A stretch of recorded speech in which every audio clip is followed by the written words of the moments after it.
ఆమె పేరు సావిత్రి. వయసు కేవలం 28. కానీ గత సంవత్సరాల భారాలు ఆమెను వయసు కన్నా చాలా ముందుకు నెట్టేశాయి. కిటికీ బయట వర్షపు చినుకులు పడుతున్న శబ్దం. ఆకాశం కూడా బాధతో ఏడుస్తున్నట్లే ఉంది.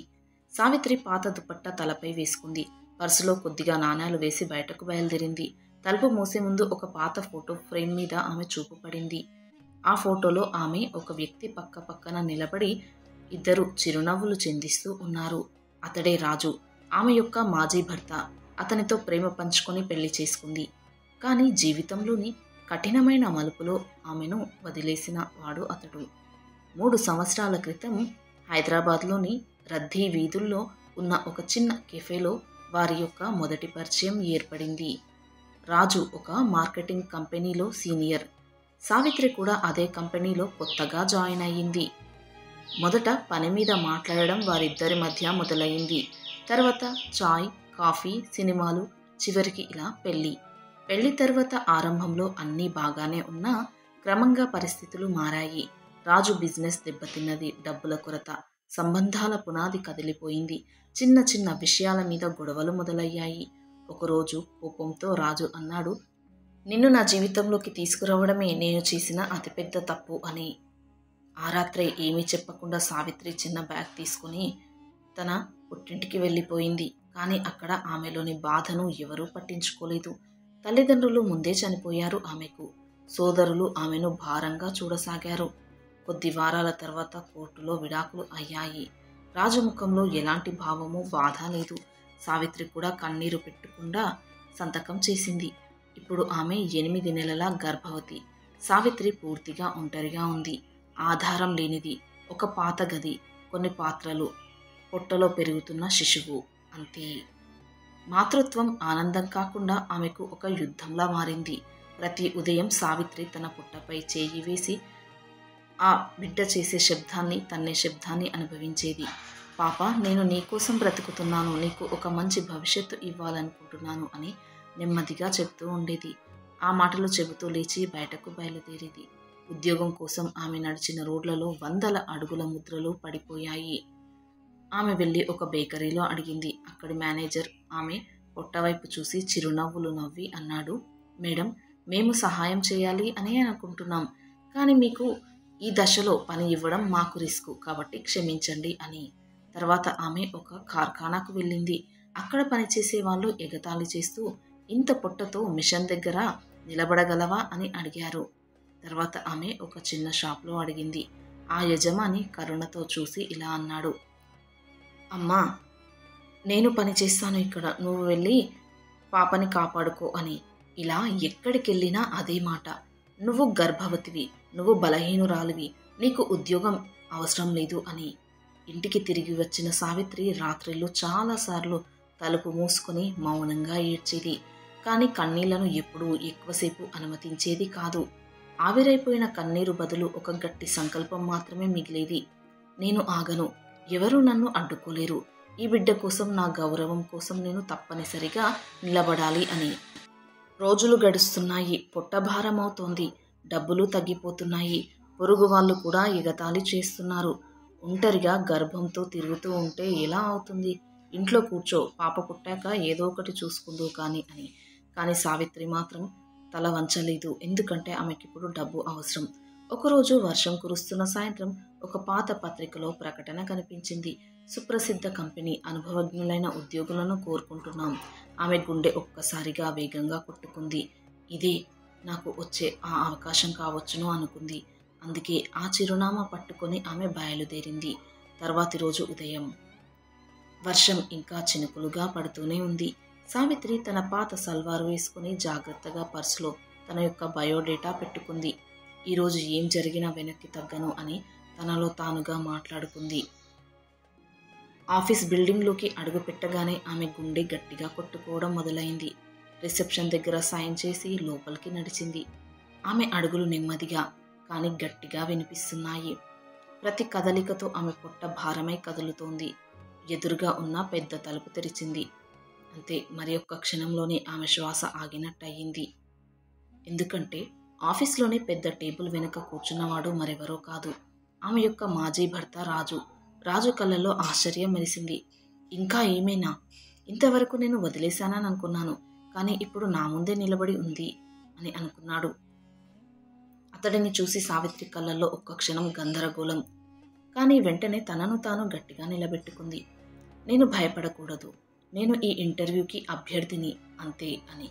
రాజు తల వంచి పేపర్లను తిరగేస్తూ అన్నాడు, సావిత్రి, ఇక్కడ నిన్ను మళ్ళీ చూడాలి అని నేను అస్సలు ఊహించలేదు అని.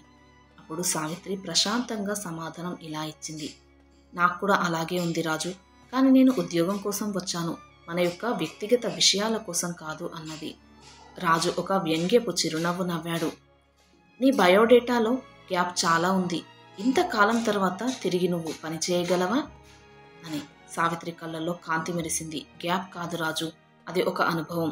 ఆ కాలంలో నేను బ్రతకడం నేర్చుకున్నాను, బలహీనతను ఎదుర్కొని సమస్యలను గెలవడం నేర్చుకున్నాను. ఈ ఆఫీస్లోని ఏ పనైనా నేను చేయగలను అన్నది. అది విని రాజు ఒక్క క్షణం నిశ్శబ్దంగా కూర్చున్నాడు. ఆమె మాటల్లోని నిశ్చయాన్ని చూసి అతనికి లోపల కొంత కలత కూడా కలిగింది. అంతలోనే పక్కన కూర్చున్న హెచ్ఆర్ మేనేజర్ అర్జున్ ఇలా అన్నాడు, మేడం, మీరు చాలా స్పష్టంగా ధైర్యంగా మాట్లాడుతున్నారు, ఇలాంటి వాళ్ళే మన టీంకి అవసరం అని. ఇంటర్వ్యూ కొనసాగింది. రాజు ఇంకా ప్రశ్నలు అడిగాడు. ఆమెను కఠినంగా పరీక్షించాలనుకున్నాడు. ఎన్నో కఠిన ప్రశ్నలు వేస్తున్నాడు. కానీ సావిత్రి ఒక్కో ప్రశ్నకు ఎంతో ఆత్మవిశ్వాసంతో సమాధానం ఇచ్చింది. చివరగా రూమ్లో సైలెన్స్ ఏర్పడింది. సావిత్రి తల ఎత్తి నిలబడి కృతజ్ఞతగా అన్నది, ఇవాళ నాకు వచ్చిన ఈ అవకాశం చాలా విలువైనది, ధన్యవాదాలు అని. ఆమె బయటకు నడిచి వెళ్ళిపోయింది. బయట వర్షం ఇంకా పడుతూనే ఉంది. ఆమె మెల్లగా ఆకాశం వైపు చూసి అనుకుంది, ఇది కేవలం నా యొక్క మొదటి అడుగు మాత్రమే, ఇంకా నేను చాలా దూరం నడవాలి అని. ఇలా కొన్ని రోజులు గడిచాయి. సావిత్రి ప్రతి ఉదయం తలుపు దగ్గరికి వెళ్ళి పోస్ట్ మ్యాన్ని ఆతృతగా చూసేది. అతడి కోసం ఎవరైనా ఫోన్ చేస్తారా లేదా ఒక లేఖ వస్తుందా అన్న ఆలోచన మాత్రమే ఆమెలో ఉంటూ ఉండేది. మరియు ఆమె ఎదురు చూసిన ఆ రోజు రానే వచ్చింది. ఒక తెల్ల కవర్లో ఓ లేఖ. గౌరవనీయులైన సావిత్రి గారు, మీరు ఇంటర్వ్యూలో చూపిన ధైర్యం, ప్రతిభ మాకు నచ్చింది. మా కంపెనీలో మీరు ఎంపికయ్యారు, రేపటి నుండి వచ్చి జాయిన్ అవ్వగలరు అని. ఆ లేఖ చదివిన క్షణం సావిత్రి కళ్ళల్లో ఆనంద బాష్పాలు. దేవుడా, దీనికోసం నేనెంతగా కష్టపడ్డానో, నువ్వు నన్ను నిలబెట్టావు అని అనుకుంది. తర్వాతి రోజు ఆమె కొత్త ఆఫీస్కి అడుగుపెట్టింది. పెద్ద బిల్డింగ్, వెలుగుతున్న లైట్స్, క్యూబికల్స్ అన్నీ చాలా కొత్తగా కనిపించాయి. కానీ ఆమె హృదయంలో ఒకే మాట, ఇక్కడే నేను నా కొత్త జీవితం మొదలు పెడతాను అని. ఆమెకు మొదటి రోజు సహాయం చేసిన వారు హెచ్ఆర్ మేనేజర్ అర్జున్. అతడు చల్లగా నవ్వుతూ అన్నాడు, వెల్కమ్ మేడం, మీ జాయినింగ్ పేపర్స్ అన్నీ రెడీ చేసేసాం, ఏమైనా హెల్ప్ కావాలంటే ఎప్పుడైనా చెప్పండి అని. సావిత్రి కృతజ్ఞతగా తల వంచింది. ఎంత సింపుల్, ఎంత మానవత్వం ఉన్నవాడో అని తనలో తాను అనుకుంది. రోజులు గడుస్తున్నాయి. ఆఫీస్లో చాలామంది సావిత్రిని మొదట కరుణతో చూశారు, గర్భవతి, బలహీనురాలు అనే చూపులతో. కానీ ఆమె ప్రతి పనిని చాలా జాగ్రత్తగా కష్టపడి పనిచేస్తూ, నేను సాధారణమే కాదు, అందరికంటే బలమైన దాన్ని అని నిరూపించసాగింది. మెల్లిగా అందరి గౌరవం పెరిగింది ఆమె పట్ల, ముఖ్యంగా అర్జున్కి. అతను తరచూ ఆమెతో మాట్లాడి ఆఫీస్ పని మాత్రమే కాకుండా జీవితంపై కూడా ధైర్యం చెప్పేవాడు. ఒకసారి సాయంత్రం సావిత్రి కొంచెం అలసిపోయి కుర్చీలో వాలి కూర్చుంది. అప్పుడు అర్జున్ వచ్చి అన్నాడు, సావిత్రి గారు, మీరు ఎప్పుడూ అందరికీ ధైర్యం ఇస్తారు, కానీ మీరు కూడా మనిషి, మీకు విశ్రాంతి అవసరం ఉంటుంది, మరీ మిమ్మల్ని ఎక్కువగా మీరు బాధ పెట్టుకోకండి అని. ఆ మాటలు విని సావిత్రి కళ్ళు తడి అయ్యాయి. ఇంతకాలానికి ఎవరో నన్ను అలా చూశారు, ఒక మానవురాలిగా, సహచరుడిగా అని అనుకుంది. ఆ రోజు నుండి వారిద్దరి మధ్య నెమ్మదిగా ఒక విశ్వాస సంబంధం ఏర్పడింది. రాజు వైపు చూసి కలిగే బాధ, గతపు గాయాలు అర్జున్ చెప్పిన ఒక్కో మాటతో మెల్లగా తగ్గుతూ వచ్చాయి. ఇంకా లోపల ఒక కొత్త ఆశ, నా జీవితానికి ఒక కొత్త ఆరంభం సాధ్యమే అని. నెలలు గడుస్తున్నాయి. సావిత్రి పొట్ట మరింత భారంగా మారింది. ఆఫీసులో సహోద్యోగులు మొదట ఆమె ఎంతకాలం పనిచేస్తుంది అని అనుమానపడ్డారు. కానీ ఆమె కష్టపడి చేసిన పని చూసి అందరూ గౌరవంగా చూడడం మొదలుపెట్టారు. ప్రతిరోజు అర్జున్ ఏదో విధంగా సహాయం చేస్తూనే ఉండేవాడు. కొన్నిసార్లు చిన్న విషయాల్లో, ఉదాహరణకి కుర్చీ దగ్గర నీళ్లు పెట్టడం, మెట్లు ఎక్కేటప్పుడు పక్కన నడవడం పడిపోకుండా ఇవన్నీ ఆమెకు పెద్ద సహాయంలాగా అనిపించేవి. ఆమె హృదయంలో కృతజ్ఞత పెరుగుతూనే ఉంది. ఆఖరికి ఆ రోజు వచ్చింది. ఒక రాత్రి సావిత్రికి తీవ్రమైన కడుపు నొప్పి మొదలైంది. ఆమెను హాస్పిటల్కి తీసుకువెళ్లారు పక్క వాళ్ళు. ఆపరేషన్ థియేటర్ బయట అర్జున్ ఆందోళనగా వేచి ఉన్నాడు. అరగంటల తర్వాత లోపల నుంచి బిడ్డ ఏడుపు వినిపించింది. ఆ క్షణం సావిత్రి జీవితంలోకి ఓ కొత్త వెలుగు వచ్చినట్టు అయ్యింది. ఒక పాపాయి. ఆమె గుండె మీద పడ్డ వెంటనే సావిత్రి కన్నీళ్లు ఇక ఆగలేదు. ఇంతకాలం నువ్వే నా శక్తివి, ఇప్పుడు నువ్వే నా ప్రపంచం అని ఆ పాపాయిని ముద్దాడింది. కొన్ని రోజుల తర్వాత ఆమె మళ్ళీ ఆఫీస్కి వచ్చింది. అందరూ హర్షం వ్యక్తం చేశారు. అర్జున్ పాపను చూసి చిరునవ్వు ఆపుకోలేకపోయాడు. ఆమెకు కూడా మీలాంటి బలమే వస్తుంది అని అన్నాడు.